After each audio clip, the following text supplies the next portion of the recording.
Go ahead and be seated. I invite you to turn your Bibles to Esther chapter 4. As you turn there, one of the things that we've seen in this book, and in fact, like you can see it throughout the entire Bible, is that God is not a detached God. He is involved in the affairs of his creation, in the affairs of history. He is providentially at work at every level. So he's not a God who creates the world and just sort of lets it go and hopes for the best. He is a God who, as Paul says in the New Testament, is working everything according to the counsel of his will in Ephesians chapter 1, verse 11.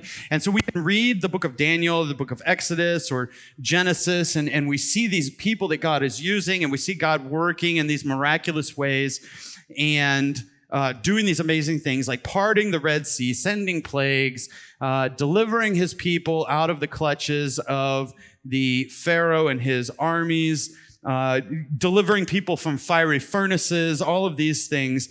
And then we can go to the New Testament and we see these signs and miracles and Jesus turning water into wine and healing the sick and raising the dead. And then we can kind of be left in a way discouraged because we look at our lives and the movements of God seem absent, as if he's just kind of not even there. And the interesting thing that we see in our lives is, like, you've probably never seen water turned into wine or somebody brought back to physical life. And I doubt anyone here has been put at a stake and the flames lit and been untouched and unharmed by the fire. If you have, come talk to me. But throughout history, throughout the big picture, these big movements of God are kind of rare. In other words, the value of the book of Esther in part is that it shows us that God is normatively working in ordinary means behind the scenes that we might not even be able to see, which I think gives us a lot of hope and confidence in our own lives, because we don't have to see water turned into wine to know that God is at work in our lives. We don't even have to see how the whole thing plays out to know that he is involved in our lives, that God's providence is at work in inconspicuous ways that we won't see. Let me put it another way. I think when we get to heaven and we're given new bodies and new eyes to see things as they really are, when we behold the glory of God and we reflect back on what he has done, or he shows us what he has done, we will see that there are 10,000 little ways that God has been intimately involved in each of our lives, orchestrating everything according to the counsel of his will for his glory and for our good, and we were aware of maybe one of them in any given moment. And in a lot of cases, probably aware of none of them. Because that's the kind of God that he is. He is a God who is working on behalf of his people through inconspicuous ways, and he works through unlikely people. Esther is a very unlikely person to be used by God, as we've seen. She's not this obedient Daniel-like character. She's kind of a hot mess. She's totally ignoring her heritage. She's hiding her Jewish background. She's disobeying God's law by sleeping with a pagan and then marrying this pagan and eating all of the foods that she's not supposed to eat, following these beauty treatments. It's kind of like if you compare Daniel and Esther, they're just kind of like polar opposites. And yet God is at work through unlikely people. I think it's important for us to be reminded of this, because in that we're also reminded that our lives matter, our decisions matter. Our faithfulness and obedience matter. And as we'll see today, even our disobedience can be used by God. So how do you live, this is sort of like a big question, how do you live as one who believes in this God and his providential action in the midst of an entire world that believes something totally different? How do you live like that when the whole world rejects that? And what we've seen in this story so far is that an entire community of people who believe differently, who worship differently, are confronted with an empire of immense power that's about to drive them to extinction. You ever feel helpless when you read the news?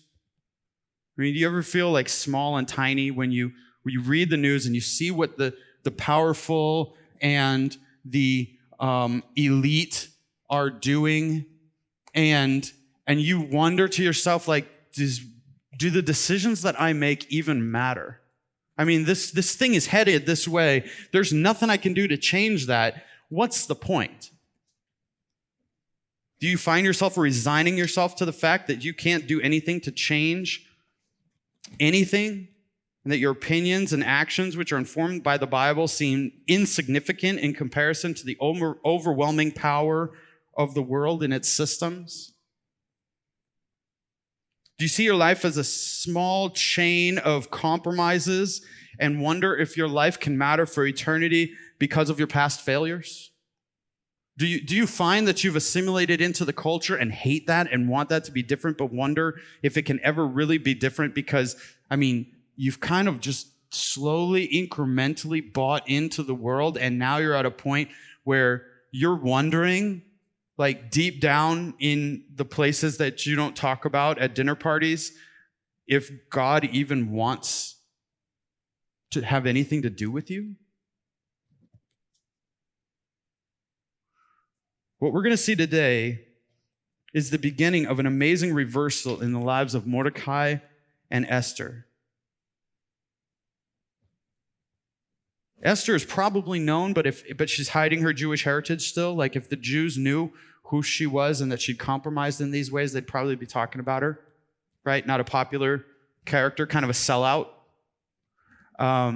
Mordecai's not known beyond the city of Susa.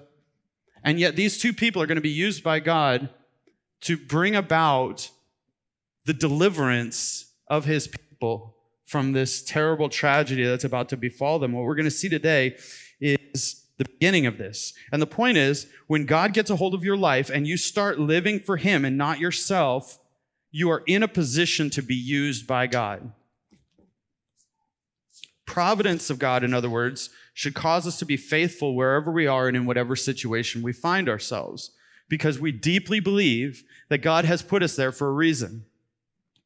So let's take a look at Esther chapter 4. We've already seen that there's a plan, and the plan is to kill all the Jews in about 11 months. Mordecai finds out about this. What is Mordecai's reaction? We see this in chapter 4, verses 1 through 3. When Mordecai learned about all that had been done, he tore his clothes, put on burlap and ashes, and went out into the city, crying with a loud and bitter wail. He went as far as the gate of the palace, for no one was allowed to enter the palace gate while wearing clothes of mourning. And as news of the king's decree reached all the provinces, there was a great mourning among the Jews. They fasted, wept, and wailed, and many people lay in burlap and ashes. So notice in Mordecai's response, burlap and ashes, just so we're tracking, is not like a fashion statement. It's not like it's not like he's trying to start a new trend on Twitter for like burlap, hashtag burlap and ashes. Like, this is the new thing. This is whatever 473 BC's fashion trend. This is a expression of mourning. And because he is mourning, he's not allowed to go into the palace, right? Because King Xerxes is not a big fan of sorrow ruining his vibe. I mean, he's kind of a party boy. He's a frat boy. And frat boys don't like to be around people that are wearing burlap and ashes and wailing and crying because they're distraught. That kind of like, it kind of doesn't fit with the whole vibe he's trying to create in the palace of like, hey, everything's great. I'm good. I'm bringing about the best life you can have right now. And so Mordecai can't go in there. And so he mourns in the city. He went out into the city crying with a loud and bitter wail. And this is a common reaction of God's people when there's calamity. What's interesting is this normally happens after the calamity, right? So normally what you see in Scripture is that something bad happens, and the response is burlap and ashes and wailing and mourning. Mordecai is doing this before anything really bad has happened. I mean, the decree has gone out, but no Jews have been killed by this decree yet. So he's has this public display of mourning because it is so certain that this is going to happen. It is as if it has already happened. And this is very personal for Mordecai. Think back to last chapter. Who's responsible for this? Well, yes, Haman and King Xerxes, but Mordecai was the one that refused to bow to Haman and kindled Haman's wrath and got Haman all fired up about the Jews and caused him to bring this plan to the king in the first place. So maybe part of this is like Mordecai is saying, maybe as I think about this in retrospect, I should not have acted the way I did. Maybe this calamity that's about to befall all of the Jewish people is traced back to my pride and my unwillingness to just bow before Haman. And because of that, he's deeply distraught. He's in the middle of this city crying aloud. And what we see here is nothing less than Mordecai being humbled from his place of pride that we saw last chapter. This is a different Mordecai from last chapter. Last chapter, he's like, yeah, I'm not bowing to him. I'm a Jew. I don't do that. Now, he doesn't care what anybody thinks. He's dressed himself up in mourning clothes so everybody sees that he's mourning, and he's wailing throughout the city. Like, thank goodness that doesn't happen here. That would be kind of disconcerting if you're sitting on your front porch, sipping your iced tea on a nice, cool summer evening, and somebody drives past like screaming in a loudspeaker because they're distraught about something. This is a public thing that's happening. One commentator notes, the faith of God's people does not interfere with the exercise of emotion suited to mournful dispensations of providence. Let me say that again. The faith of God's people does not interfere with the exercise of emotion suited to the mournful dispensations of God's providence.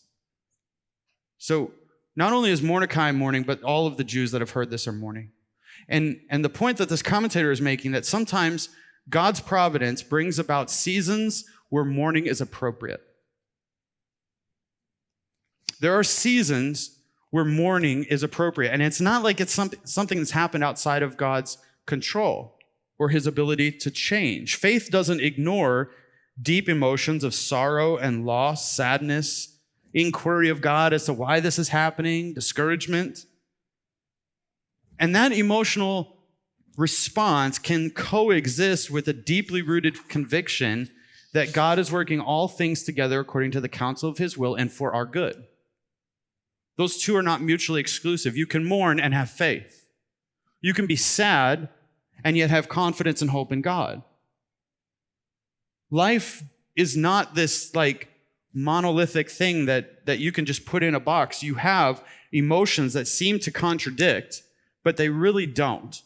Because we are human and we do experience sadness and sorrow, and yet we can experience that in a way that is confident that this God who is in control of all things is for us, and he's working this somehow, even though we can't see it, for our good and for his glory. So Christianity is not a detached or stoic faith. Jesus wept. Jesus felt sorrow while still knowing that God was in control. Jesus lamented. Jesus appealed in the garden to God, and yet entrusted himself to this God that was able to raise him from the dead. Don't think that somehow we're not to feel these things, or that if we feel them, we're implicitly rejecting our confidence that God is providentially at work through them. So I would refer you to the Psalms. The authors of the Psalms were men of faith, yet at the same time, they were deeply emotional, and they were really honest about where they were at that moment. But there's an important thing to note here. What happens with these emotions? Look at verse 3. And the news of the king's decree reached all the provinces, and there was a great mourning among the Jews. They fasted, wept, and wailed, and many people lay in burlap and ashes. So they experienced and they expressed these emotions of weeping and wailing, but the expressions were accompanied by acts of faith like fasting. Fasting in the Bible is a form of appeal to God. It's normally accompanied by prayer and is a form of grief and repentance. It's a form of worship and acknowledgement that we need God more than food. So don't miss what's happening here. In their deep emotional response, it drives them to God. Now, there's some of us here in this room that need to learn to mourn, that need to hear that Christianity is not a Stoic faith, a cold, dead, detached from reality type of thing, where we do come into seasons where mourning is the appropriate response. There are people here that need to feel deeply the emotional pains that sin produces, to experience the sorrow when brokenness of the world manifests itself, rather than the put on a pretty face and pretend like everything's okay. But then there are others here who need to learn to not live there. Because there are some of you that are really good at feeling emotion and mourning and pain and sorrow and self-pity, and you live there, and it's miserable, and it's eating away at your insides. Notice the balance. Don't ignore the emotions, but the emotions point you to God. The emotions drive you to God. There are some that need to learn to develop a reflex where when you feel those deep sorrows and laments, they drive you into the loving arms of God. I think this is beautifully illustrated in 2 Corinthians chapter 1, verses 3 to 4. Blessed be the God and Father of our Lord Jesus Christ, the Father of mercies and God of all comfort, who comforts us in all our affliction. So you catch that? The affliction is real, but God is the comfort. You don't get to just live there and wallow there, and you don't get to ignore the reality of affliction. It's got to be in balance, because God comforts us, which implies that we are driven to Him, but He also comforts us in our affliction, which implies that the affliction is real and not ignored. So another example would be David. David mourned when his son died, but then there was a time when mourning was over, and he picked himself up and he cleaned himself off and he went to the temple and he worshiped. So where are you at? Which one are you? Do you need to learn to mourn? Or do you need to learn that there's a season for mourning, and that season for mourning is not indefinite, and there is a time when you need to pick yourself up, wipe your tears away, put on your big boy or big girl pants, go to church, and worship God? So we see in Mordecai and the Jews an appropriate and understandable reaction. It's an honest reaction, one that we should learn from. The answer is not self-help books. The answer is God. The answer is worship. The answer is your emotion being acknowledged and driving you to the God who providentially oversees the events of your life. So let's look now at Esther's response. I find this absolutely fascinating. 3 times Esther responds to Mordecai's reaction. Right? So he's mourning, he's wailing. Some of her maids hear about this, come and tell her, and her response is in verse 4. When the Queen Esther's maids and eunuchs came and told her about Mordecai, she was deeply distressed. She sent clothing to him to replace the burlap, but he refused it. Now, get the picture here. She's often in the king's harem, in the palace, living in comfort and ease, and everything's wonderful and great, and everything's catered to her. At this point, she is a daughter of the empire. And to be fair, she clearly does not understand what is causing Mordecai to act this way, but she also doesn't care to find out. Do you notice that? She just, new clothes. That's what he needs. That'll fix the problem. It's platitudes. It's like, I'm more concerned about my relative walking around the city wailing and looking like a moron than I am about what's really wrong with him. What's really causing this distress. And so her solution is to get a fresh suit of clothes from the palace tailor and have it delivered to him. She doesn't even bother to be concerned with what's causing this response. I think we can relate to that. When there's deep distress that is appropriate to those mournful dispensations of providence, say the loss of a child or of a spouse or a diagnosis of cancer, many people seek to eliminate the discomfort of mourning through platitudinal offerings. Now, if you've ever experienced some deep loss, you maybe had well-intentioned friends, but you've probably experienced this. It's a Band-Aid without understanding the seriousness of the wound. A wound that requires surgery will not be healed with a Band-Aid. Now, for Christians, this means if we're to mourn with those who mourn, we must mourn with them in a way that's helpful to the real problem, and not just a platitudinal Band-Aid to slap on it to take away the discomfort of mourning. This means we mourn in a Godward way. We help them mourn in a Godward way. You see, the problem with mourning is not mourning. The problem with mourning is that mourning tends to put the focus on ourselves and our situation rather than perform its intended function of pointing us to one who is greater than the situation we find ourselves in. One who offers the comfort. Remember 2 Corinthians chapter 1, God comforts us in our affliction. Why? So that we might comfort others with the comfort we have received.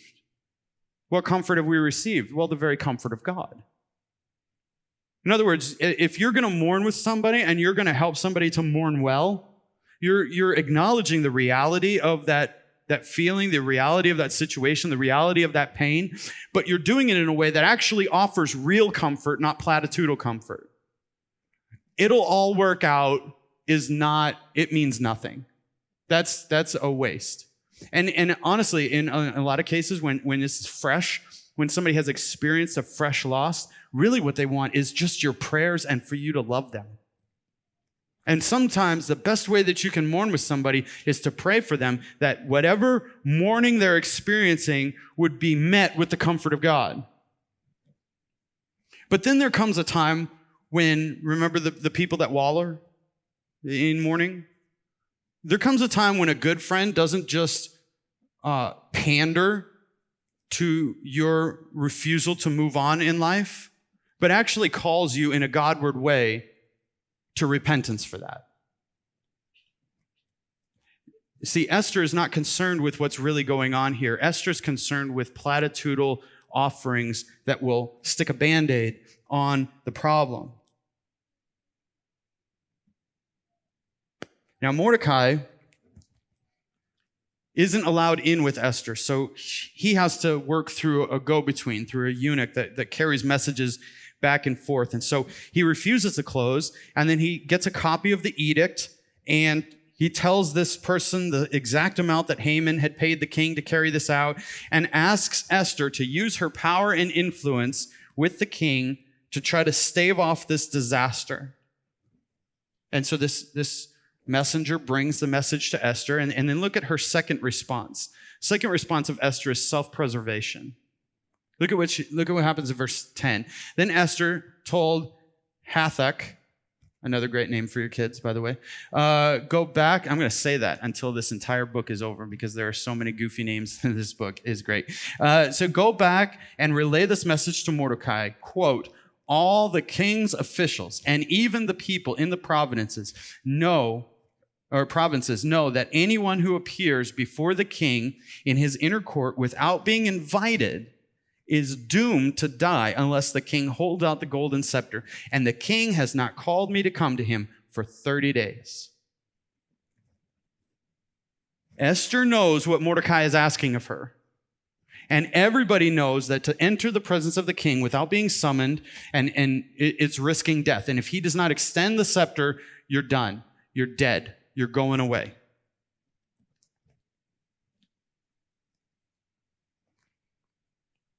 Esther is basically saying, no, I'm not putting my life on the line here. This is a death sentence because the king has lost interest in me. I haven't been summoned in 30 days. So I wonder how many Christians think that self-preservation is an inherently Christian virtue. Like, I wonder how many people in this room think that self-preservation is an inherently Christian virtue. And if that's you, my question to you would be, how do you explain, like, the whole Bible? Because it's not about self-preservation, it's about self-giving. Daniel, Joseph, Isaac, the prophets, Nathan confronting the king in his sin, John the Baptist confronting Herod, Peter, Paul, Jesus. If self-preservation is a Christian virtue, how do you make sense of these things? How do you make sense of the Bible? It's not coherent. Instead, what we see is the opposite. They did not love their lives even unto death. He became obedient to the point of death, even death on a cross. Paul going to Rome knowing that he's going to die there. Jesus saying, greater love has no one than this, that he lays down his life for his friends. Jesus in the garden saying, not my will, but yours be done.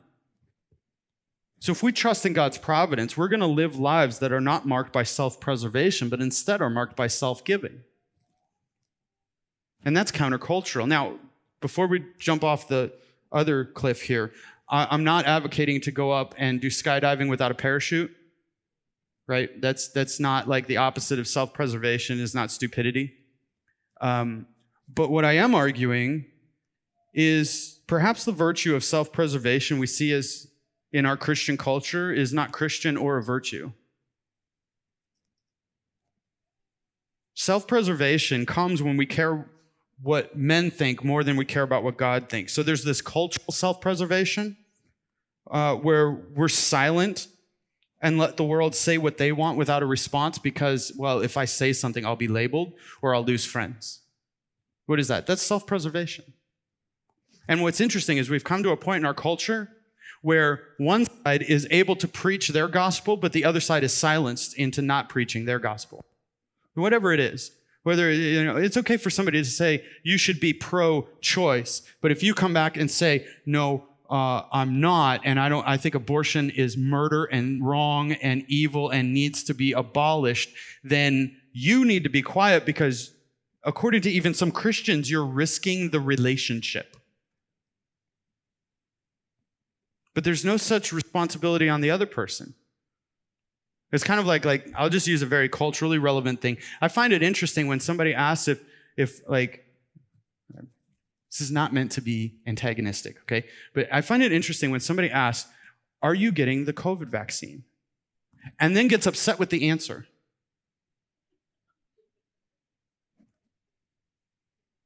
You see what's happening there? Like, don't ask if you don't want to know the answer. I'm not responsible for any impact on the relationship if I'm honestly answering the question. If it's going to impact the relationship, then don't ask the question. Right? Now, we can extend that. That's just an illustration. We can extend that to thousands of other things. But self-preservation is a reflex that would cause somebody to say, oh, I'm not going to talk to him about that because I might get looked down on. I might be labeled. I'm not going to speak out against the woke social justice gospel because I'll be labeled as a racist. I'm not going to speak up against socialism because I'll be labeled as a bigot, right? Like all of these things, what's at the heart of us being silent? It's self-preservation. I'm not arguing to act like a jerk, but I am saying that if your silence is coming because you're really concerned with what people think, what are you going to stand up for? There's a sense in which self-preservation silences us.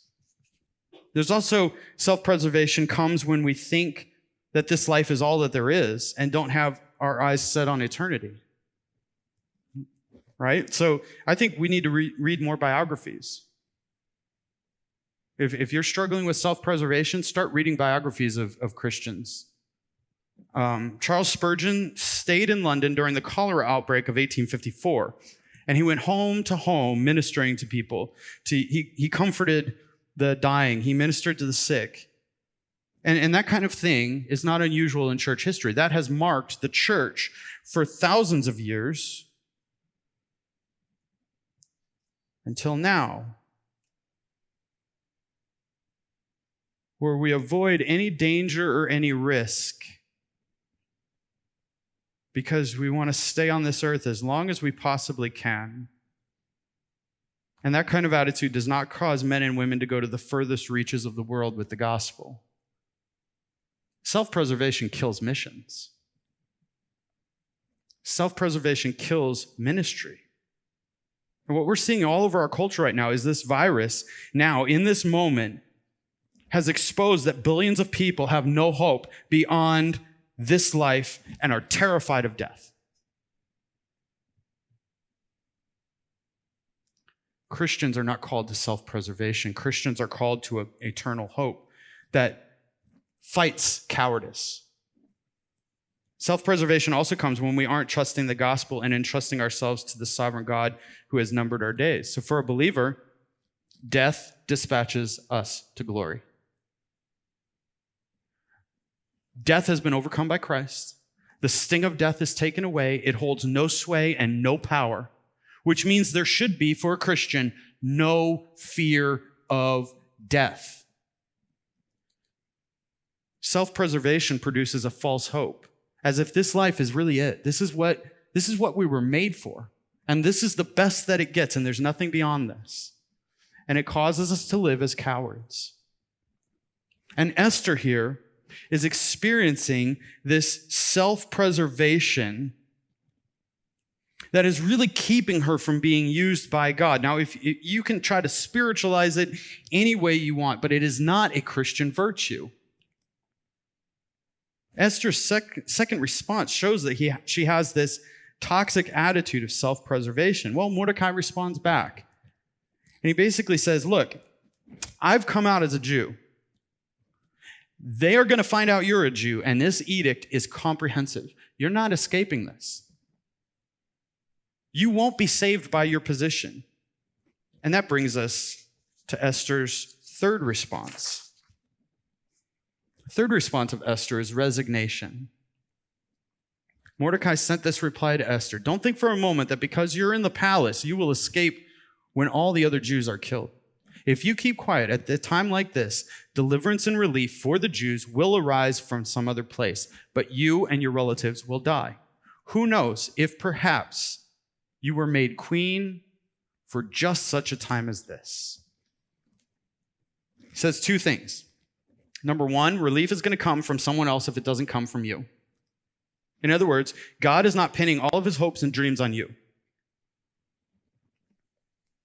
He'll raise up someone else. Something's going to happen. God will deliver his people. You might die, but God will keep his promises. Number two, maybe you were put here for this very purpose. I think this is actually really helpful because it totally takes the pressure off.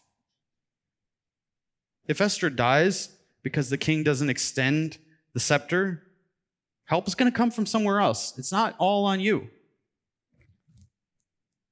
But implicit in that is the fact that if you don't do anything, not only will you die, but you're not going to be used by God as an instrument of his deliverance, as an instrument of his grace. So we have to find a balance here. On one hand, it doesn't all hang on you. And on the other hand, maybe you're here so that you can actually do something. Right? There's a balance here. And I think we need to learn how to strike that balance. It's possible that Mordecai is just being a rationalist here. But there's a balance between God placing you where he has, with your wife, with your husband, with your kids, with your job, with your situation in your school, wherever he has placed you. There's a balance between him placing you there and also not pinning all of his hopes on you as if it depends totally on you. Which means that we should adopt an attitude of contented faithfulness. Wherever you are, there you are. And you are there because God has placed you there. And he has placed you there to use you. But everything isn't riding on you. Right? You see the balance there? That's the balance we need as Christians. God put me here, and he can use me here. And it's his plan that I'm in wherever I'm at. But it's not as if everything is riding on me. It's not as if God is ever hoping in humanity. We should learn to be faithful and content with where God has us without falling into complacency and being okay with him not using us. But Esther also resigns herself to the care of God.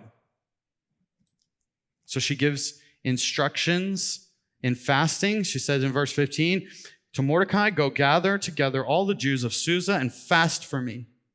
Do not eat or drink for 3 days, night or day. My maids and I will do the same. And then, although it is against the law, I will go and see the king. And if I die, I die. She gives instructions for fasting and participates herself. Then after 3 days of fasting, she's going to go to identify with her people in front of the king and appeal to him on their behalf. And if it costs her her life, so be it. Some commentators question whether this is some kind of fatalism or lack of options, like, fine, I'll do whatever happens, happens. I think this is actually her moving from self-preservation to entrusting herself to God. So she calls for fasting on her behalf by all the people of God in Susa. I think what we're seeing is the opposite of self-preservation. She knows this loses something in the English. This is a statement. This is not a statement of uncertainty. This is a statement of certainty. Like, she expects to die. And she's appealing to her people to join her in appealing to the God who is able to override the king. Her resolve does not depend on whether or not God saves her, but she's still entrusting herself to God. She has resigned herself to God's care. And so she calls others to join her in appealing to God on her behalf. In other words, I think God has been working on her as much for her benefit as for the people of God. Something that will change her and grow her faith has just happened. I think this is the beginning of her faith and transformation into a woman of wisdom and courage and initiative. And I think the lesson for us is these things don't just happen. They come about through the exercise of faith, and faith is forged in the furnace of trial and difficulty. So she resigned herself to God's care and providence. So what does this chapter mean for us? I think there's a few things. First of all, wherever you are, there you are. Now, stay with me here. In a sense, it doesn't matter how you got there, right? What matters is what you do right now, in this moment, in your next decision, in your current situation. See, Christians tend to have an overfixation with the past that functionally denies the gospel by thinking because of bad things you've done in the past, God cannot use you, or you cannot exercise faith, and that paralyzes people now and prevents them both from moving forward and from being used by God. So, wherever you are, there you are. It doesn't matter how you got there, right? In the immortal words of Elsa, let it go, let it go. I've got a house full of girls. Do the next right thing. Frozen 2. Anyway, God has you where you are. Now, there might be a string of failures in your life that led you to this point. But those string of failures do not override God's providence. And is this not the antidote to the self-pity, whining, complacent, non-moving, resign myself to the fact that I'm going to be a spiritual pile for the rest of my existence attitude that some people have? Who cares how you got there at this point? What matters is what you do next. What matters is your attitude now moving forward. What matters is the next decision that you make. Are you going to honor God with that? Are you going to exercise faith there? Will you be a person who will say, whatever my failures, God is bigger than those and can still use me moving forward, and I am going to be content with where God has me and have him use me right here? What we need to learn to do is apply the gospel to our lives, in particular, what the gospel says about our failures, in a way that acknowledges them and repents of them, and then by God's grace and with renewed trust, moves beyond them because they're forgiven. Because your past failures don't define you. What defines you is God's grace and who he says you are. And the question is, will you live like that now? If you won't forgive yourself for past sins when Christ has, you are either denying the efficacy of Christ's blood, or you are calling God a liar, or you are putting your standard of acceptance above that of God's. And just to be clear, none of those are good options. They're all sin. Esther was a hot mess. She was disobedient to God and an utter failure in the spiritual realm. Yet God used her. And she began to look away from herself and take baby steps of faith. You and I need that as well. Stop looking at yourself, look to Christ, and then, with your eyes fixed on him, repenting of your sin and confident of forgiveness, start taking steps of faith. And they may be baby steps, but you don't learn to run unless you first take in baby steps. Number 2, tagging off of that, past failures don't have to prevent us from making the right choices now and in the future. We can think of Esther and what she's experienced in this chapter as a defining moment. And that's true, right? But defining moments aren't just big things.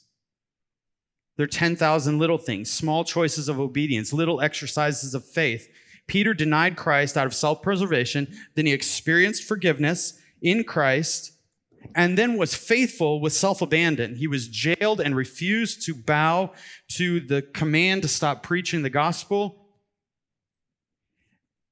And you and I likewise may have denied Christ in little ways in our life, and maybe even those little ways have developed into a pattern of denial of Christ in a certain area. But listen, if Peter and Paul tell us anything, it tells us that our past failures don't define and prohibit us from future usefulness by God. Christ makes us new. Doesn't mean that we can't start following him because of our past failures. You can start today. Baby steps. Number 3, crisis can be a gift from God. Now, this one is not a popular application point for a lot of people. How do you view crisis in your life? Now, crisis can be something big that happens, like catastrophic, like a diagnosis of cancer. And crisis can be something that's sustained and more long-term, like whatever, your kid is rebelling and is off the rails, and you love them and are hurting for them.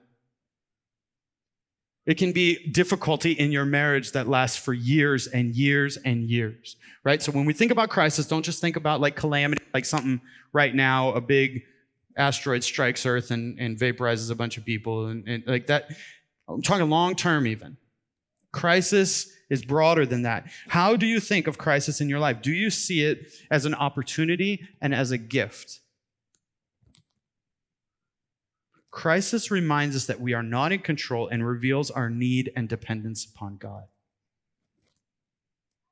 God uses human agents, but behind every deliverer, God is working. We can do nothing apart from him. And therefore, we don't understand the consequences of our decisions. We don't see how everything will work out. And crisis reveals where our hope truly is. Is it in you and your ability, or is it in the God that is bigger than your situation and that is sovereignly overseeing your life? It reveals misplaced priorities. So you can get a call that you have cancer, and all of a sudden, everything in your life is thrown into its proper context. And you see yourself now as the one lying in bed, reflecting on their life on the verge of death, versus maybe the way you were 10 minutes ago, where you were immortal and nothing was going to touch you. And it was the last thing on your mind, how you lived your life. Crisis reveals things. Crisis reveals a lack of priority or misplaced priorities. Crisis reveals your powerlessness. And in that moment, where do you turn? Crisis is a gift because God uses crisis to reorient us to him and to drive us back into his loving arms. And he loves us enough to give us the trial, because he knows that it's ultimately that is going to drive us back to him. And that is the place of peace and joy and contentment, even if things don't go well in your life. The last thing, Jesus is a better mediator. Esther is going to act as a mediator between her people and the king. And we've seen she is not the likeliest person in the world to be chosen for this task. And Jesus does the same thing for his people with one major difference. His perfection and substitutionary death uniquely qualify him to mediate on behalf of his people with absolute certainty that the king will hear and agree. Not only that, but God is utterly different from Xerxes in every respect. He actually invites us into his presence. And we're able to come into his presence, not with a swagger because we're something spectacular, but because we're escorted by Christ, who is our righteousness. His ability to stand before God is our ability to stand before God because he is our mediator.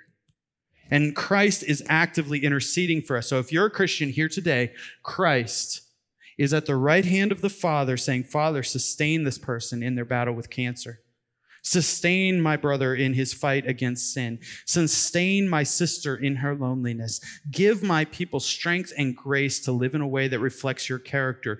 Give my people the ability to stand for what's right and endure the cost of that. And that gives us a fresh perspective, right? Because Jesus went to the cross and suffered for me. And he suffered ostracism for my sake. And because he's interceding for me, I can come to the side of the outcast. And if I'm ostracized, I'm ostracized. Because Jesus went to the cross for me and suffered rejection for my sake and is my mediator, I will do the right thing. And if I'm fired, I'm fired. Because Jesus went to the cross and suffered loss for my sake and pleads for me, I will act with integrity. And if I suffer loss, I suffer loss. Because Jesus went to the cross for me, and because he stepped into my place of judgment and pleads my case before the Father, I will step up and live by his commands. And if I'm judged by the world, I'm judged. Jesus is a better mediator who intercedes on behalf of his people effectively. Let's pray.